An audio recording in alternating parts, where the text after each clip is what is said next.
making some forward-looking statements today, so I'll draw your attention to that slide.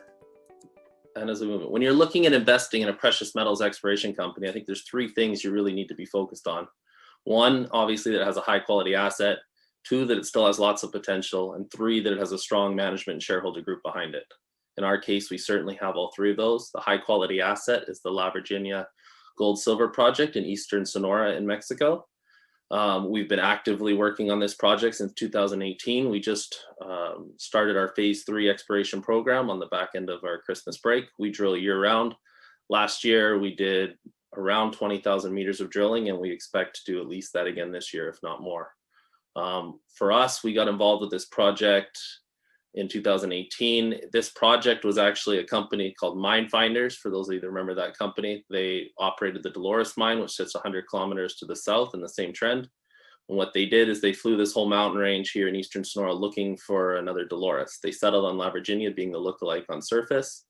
And then it became their number one exploration project. They drilled, or they spent over $10 million and did over 50,000 meters of drilling on the project. When they were bought by Pan American Silver in 2013, Pan American finished off that program. And then as metal prices fell off a cliff, the project went on the shelf. What Pan American did was turn back the internal claims of the project where all the work was done to the group that Mine Finders had optioned it from. And they did that for two reasons. One was that the internal group wasn't entitled to any of the data on the project. Only the first 50 of 188 holes have been released public at the time of the transaction. And the second was that they didn't want to make the back end option payments that were owed to that internal group. Their strategy was going to be that ultimately that internal group, because they weren't entitled to any of the data, Pan American was sitting on a very large surrounding land package, and all, that someone would either come to them or that group would end up dropping those internal claims, and Pan Am would come back in and stake it all and bring it back together. Fast forward to 2018, and that group approached us and said, here's our situation. Is this something you'd be interested in looking at? We, saw the grades that have been released public, some very nice widths. But what really got us excited after doing our site visit was saying, and then signing a CA with Pan Am and looking at the database, was that all of the work on the project was focused on one very small internal part of the claims. And the bulk of the project hadn't even been mapped or sampled. When we did our site visit, we could see the same structures that outcrop on surface as these large silicified dikes. They run for tens of kilometers north-south on the project. They happen in parallel. And most of that hadn't been mapped or sampled. So we knew what our group's expertise is exploration, and that there was we could get involved here and have a strong potential of making a discovery. And that's what we did at the end of our first phase of drilling. We put 5 reconnaissance holes into our number one target at El Ruby, which sits about 5 kilometers north of where all the historic work was done, and made a brand new discovery there. Since then, that's where we've been completely focused on the project, is this northern half. We've been growing out that El Ruby zone, and also starting to identify and do some reconnaissance testing on some new anomalies around that portion of the project. I mean, that rolls into the second point of lots of potential. We are also right now, exciting time for everyone that's hearing the story, in that we're going to be putting out the maiden resource on the project in the first quarter here this year. That will incorporate all the historic drilling and put finally give us some value for the work that was done in the Las Huatas and Virginia areas of the project, and also get us a starting number up in the El Ruby area. Like I said, we just last weekend resumed our phase 3 of drilling, and further to potential is we have lots of additional discovery potential on the project, and we'll be testing some of our new anomalies that we identified late last year, early in this year's program.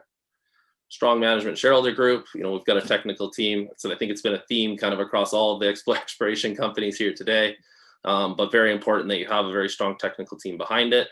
In our case, we have 4 senior geologists in the group, combined over 150 years experience in the field, very well respected. Our group has worked and partnered in the past with Pan American, Agnico Eagle, Hecla, Coeur. Our last big success was the sale of the Preciosa deposit, which Robert mentioned was in their backyard.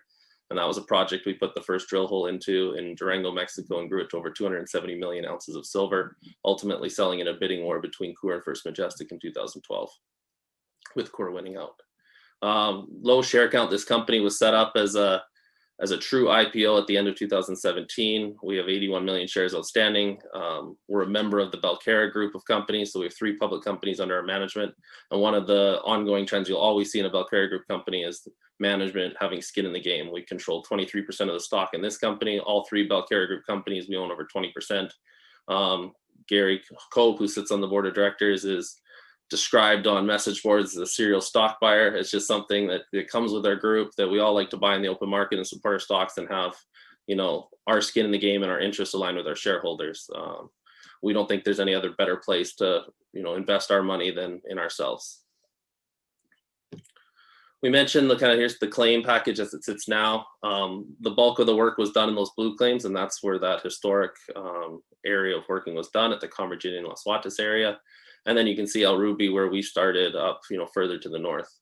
The El Ruby North, Macho Libre, and El Molino are some of the anomalies that we tested last year. All of them were mineralized. They weren't mineralized at the same level as far as grade as El Ruby, but there's, again, kilometers and kilometers of strike length there, and there will be follow-up work on all of those targets as moving forward. You can see the option agreement that we have here, very friendly option agreement, heavily back-end loaded. That was done on purpose. Our group has a reputation of putting the money in the ground and not spending money on, frivolously on marketing. We like to grow organically based on results. And again, that option agreement was struck that way with the intent of letting us, fully figure out what we have here and make sure the bulk of our money is going into the drill where it belongs. We also, for ownership of that historic database and all of the Pan American claims, gave them a 2% NSR project-wide. These pictures here on this slide are in that historic area. You can see here we're in a low sulfidation epithermal system. We get the stockwork veining. As we move north on the project towards Ruby, it seems that we're going further and closer to a high heat environment. We start to see more and more breccias associated with the stockwork when we get up to El Ruby. A lot of those breccias are coming from deep. They've got banded smoky quartz associated with them, and that's where we start really seeing our high grade, is when we're in that stockwork and then also have those breccias associated with it. The image in the top left there is an added in the La Virginia area of the project. That's a narrower vein. Obviously, you can tell from the picture. The picture with the rock hammer sits in Convergina, and that's about a 20-meter wide system in that portion of the project. And then Las Huatas, which isn't pictured there, is the bulk of where the historic, or where the ounces will come from in that historic area. Image in the left there, you can see we have all the core. That's in a warehouse in Hermosillo. So we've got all the historic pulps. We've got all the core from the 108 holes.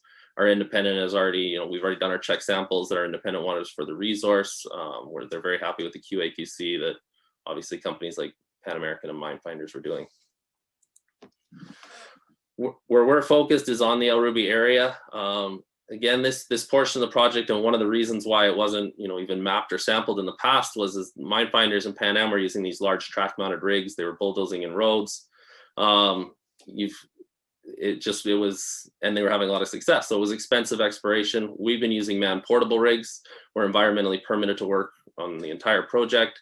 From a environmental standpoint, we reuse all the lumber that you see on the pads there. When we're done, we throw down some seed, and within a couple of weeks, you can't even tell other than the drill collar that there was any drilling even on those pads. Once we're at El Ruby, we're free to maneuver around easily with the rigs. With those rigs, we're averaging anywhere from 75 to 100 meters a shift. We're running 24-hour shifts. It's been very effective. We have water year-round on the site. You can see there's an arroyo down kind of off the hill from that rig there. It's a creek that runs year-round. There's a one on the other side of the plateau up in the El Ruby area, and there's also one over by where our camp is, and that is where it sits over in the historic area of exploration. Kind of a cool image in the bottom right there. One of our geologists took through the microscope with some of the visible gold we've been seeing in core. And for us, that's a little bit unique in Mexico, having visible gold in the core. And we tend to see a lot of that in the El Ruby area. It's obviously, when you see visible gold, you can bank on that you're going to have pretty good grades. You can see also the silver mineralization through the microscope there with the darker images. Oftentimes our gold and silver is alloyed as electrum, but just kind of a cool picture, and you can see kind of how it's sitting there in the host rock. This slide highlights a lot of our high grades in the main El Ruby structure and some of the stringer structures. What it doesn't highlight is and we'll get into it here in the next slide, but around a lot of these high grade systems, the structures here that are, a meter to 8 meters wide on average in the El Ruby structures, we get a very broad, low grade economic halo that sits around those high grade structures that can run, upwards of 80 meters wide of a halo around those. And we get those around both the main El Ruby structure and some of the stringer structures, or independent of those structures. So that what's happening there and why that's significant is is with this hole 245 that we discovered late last year that sits 100 meters to the west of that main El Ruby structure and was the broadest intercept that we've had to date. And it ran 0.76 gold with 38 grams silver. So from a grade standpoint, it's not as flashy. It doesn't jump out at the retail investor, but what it really starts to do is show the open pit potential of this El Ruby area on the project. You can see on this image on the right here, this is the main El Ruby structure. It's a vertical structure, but you can start to see those broad halos around some of the higher grade hits on it as well. But it really starts to set itself up for open pit mining. So far, El Ruby has been, I believe it's now around 600 meters of strike length and growing. It's still open along strike. And then now we've got this western zone that we've started to delineate and expand on, and it'll be included in our resource as well.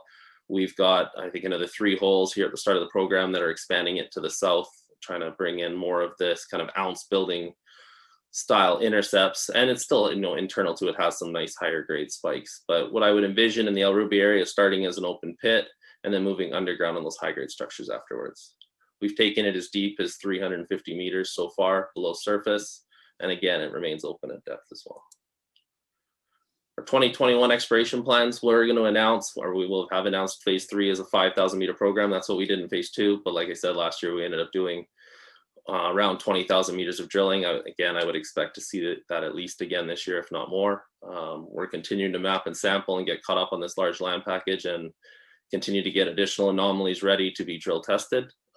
And we're also waiting on a LiDAR survey for the resource, which should be done hopefully any day now. We keep waiting to get confirmation that the guys are flying it, but we need that for the resource for the advanced topographic, and it also will help our geologists, identify some of those subtle alterations that exist on surface.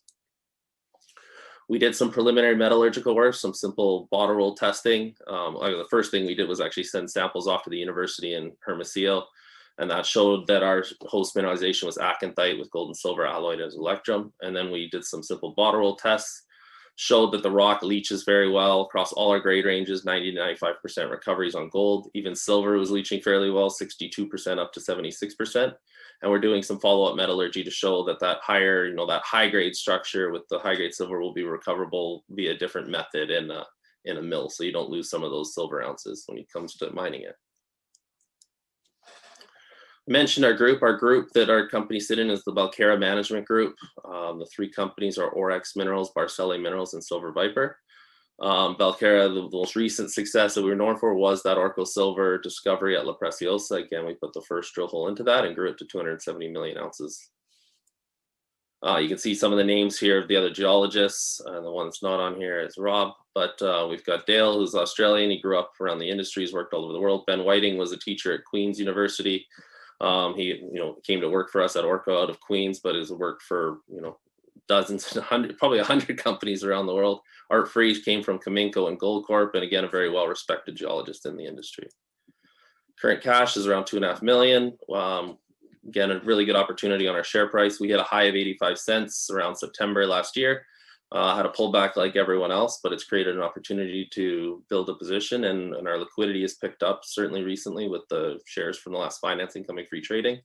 But a tight share structure, a very good opportunity to get involved in an exploration play at 40, I think we're 45 cents today. And what we didn't talk about was, I think we have the who's who of institutional owners, especially for a company our size. After the last placement, we had about 20 funds that owned our stock.